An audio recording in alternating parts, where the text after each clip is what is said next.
আর কখনোই কয়েক মুহূর্তের তাণ্ডবে গোটা একটি হাসপাতাল যেন মৃত্যুপুরী। দিন যত গড়াচ্ছে ততই আগ্রাসী হয়ে উঠছে ইসরায়েল।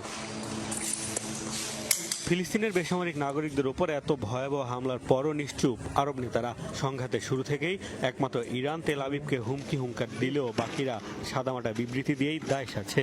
প্রশ্ন উঠেছে, কবে ভাঙবে আরব নেতাদের ঘুম? ইসরায়েলের এ বর্বর আচরণের পরও কি টনক নড়বে না মুসলিম নেতাদের?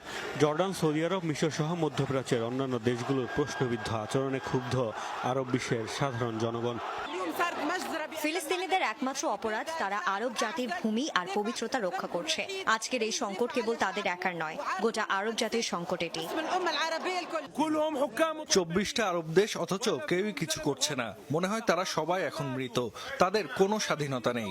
ফিলিস্তিনিদের পক্ষে কোনো কথাই বলতে পারছে না তারা।